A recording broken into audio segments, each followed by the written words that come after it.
It's an extreme honor for the entire city, but particularly for the community that is downtown Salem. Over the last few years, our downtown has been transformed with a lively mix of retail and residential uses, beautiful architecture, a rich and intriguing history, and a pedestrian-friendly environment. These attributes have come together to make Salem's downtown an active and vibrant place for residents and visitors to live, work, and shop. As I've gone around the state, it's clear that good things happen in communities when the business community, engaged citizens, academia, as represented by Salem State and North Shore community, get together with government and work together for a common goal. And that is the example that Salem has set, and this is the product of that example, this recognition today. So it's good to finally get the recognition that those of us who have lived here all our lives, and especially in the last 5 years or so, have recognized that Salem is a wonderful place to live, work, and raise a family. I'm on the tourism committee, and I've traveled all over the state to various hearings regarding various communities, and one of the things that comes back to us time and time again is the same reason people want to visit a place is the reason people want to live in a place, and that's what I hear in Salem as well. People love to work here, live here, bring up a family. It's another why we need a new garage, parking garage. We have so many people.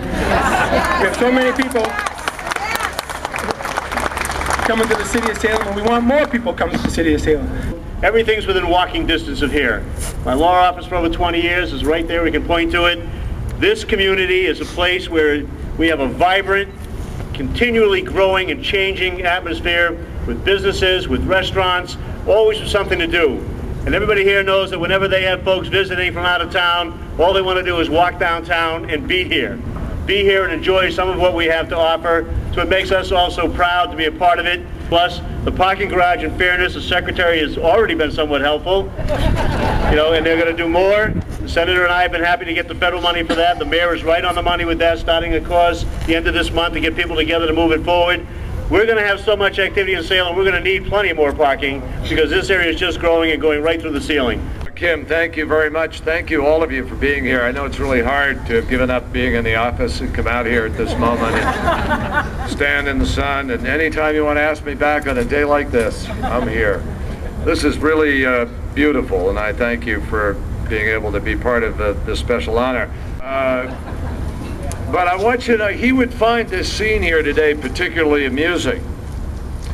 And the reason is that Hawthorne, I hate to say this, like an increasing number of Americans today, was no fan of politicians.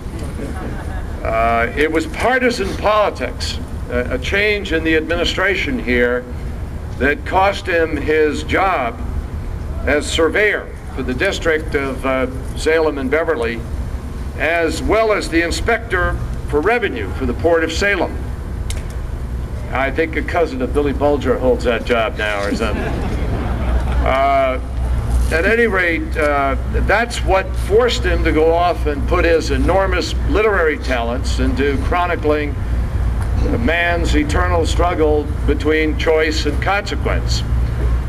Now, being a political pawn never sat well with Hawthorne. And the result is that he once wrote the following. He said, quote, "I want nothing to do with politicians. Politicians' hearts wither away and die out of their bodies. Their consciences are turned to India rubber or to some substance as black as that which will stretch as much." Now, I knew that John McCain was old, but I didn't know that he knew Nathaniel Hawthorne.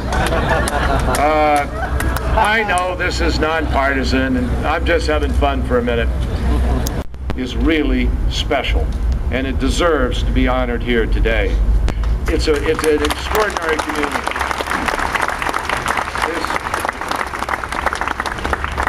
As all of you know, this place that began as a small fishing village in 1623 ultimately became the largest, busiest port at the end of the Revolutionary War.